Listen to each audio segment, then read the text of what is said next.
This all started not like how you think, not like some big blow up, but just little things. Tiny jabs that built up. My name's Cassidy, by the way. I'm 31, and right now I'm in my car, my beat up Civic that barely runs, and my kids, they're with him, the man I basically sacrificed everything for, only for him to turn around and pull the rug out from under me. It's insane, honestly. Like, I tell people, and they just stare at me. They don't get it.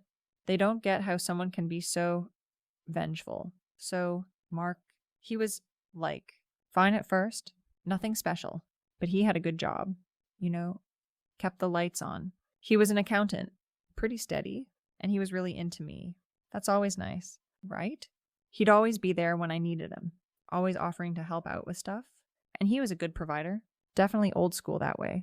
Always talking about how he wanted to take care of me, take care of our family when we had one. It was sweet. I guess a little much sometimes, but sweet.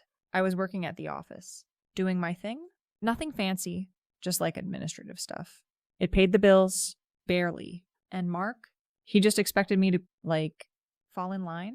He'd say things, not directly, but hints.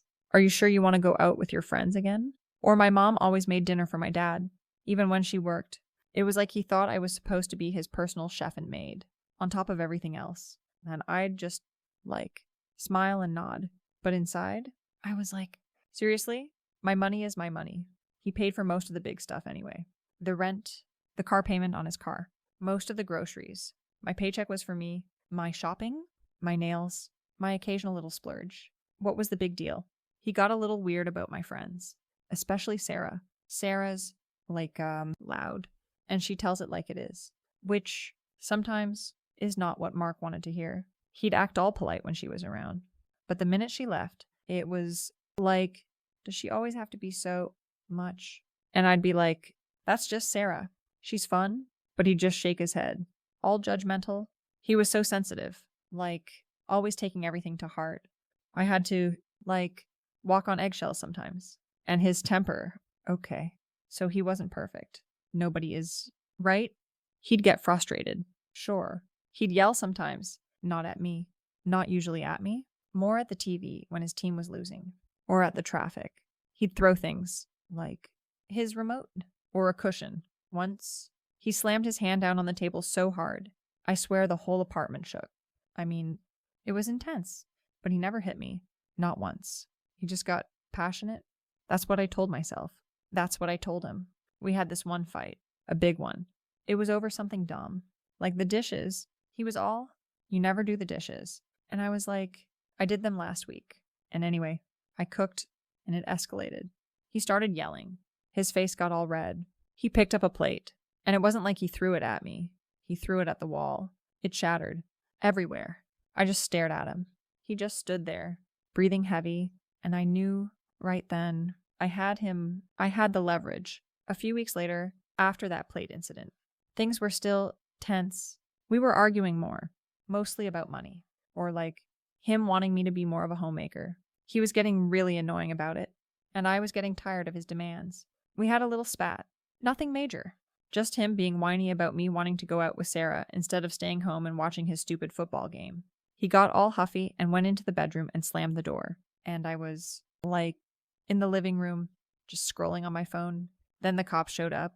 Seriously? I don't even know who called them. Probably one of those nosy neighbors. Someone heard the door slam, or maybe heard him raise his voice a little. And suddenly, there were 2 officers at our door. And I was like, oh, crap. I knew what I had to do. They asked me if everything was okay, and I took a deep breath. I looked at them, and I put on my best damsel in distress face. I told them he had a temper. I told them he had broken a plate in a fit of rage. I told them I was scared. I didn't say he hit me, because he didn't, but I implied it. I let them draw their own conclusions. I let them think he was some kind of monster. I saw the way their eyes narrowed when I talked about the broken plate. I saw the way they looked at him when he came out of the bedroom, all confused and defensive. And I knew then I had sealed his fate. They took him, right there, in front of me, and he looked at me with this betrayed look on his face. And I just gave him this sad, apologetic glance, I'm so sorry, but you brought this on yourself. It was wild, a total rush. after that. Things got complicated. He got a restraining order against him. He couldn't even come near the apartment, which was like a relief. Honestly, he was so intense all the time, I could finally breathe.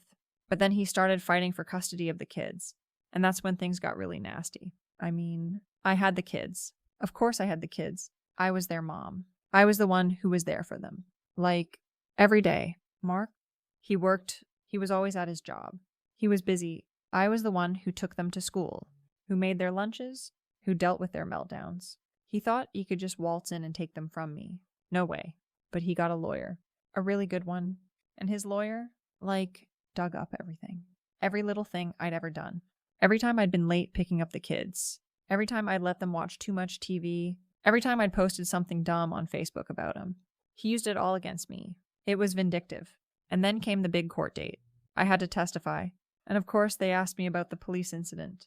And I stuck to my story. I talked about his rage. I talked about the broken plate. I talked about how scared I was. I mean, it wasn't exactly a lie, right? He did have a temper. He did break the plate. I was scared. Sometimes just not, in the way they thought. It was more about my peace of mind than anything else. But then his lawyer started asking me questions about my temper, about my outbursts.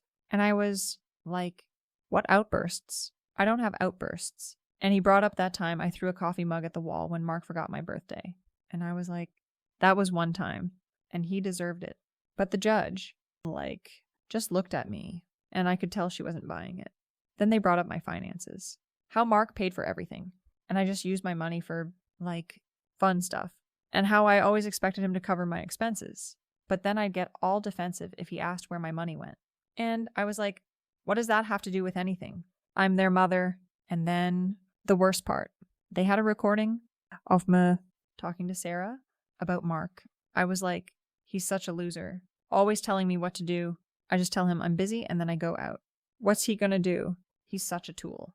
And I guess, he had some kind of app on his phone recording our conversations. I don't even know how. It was so creepy.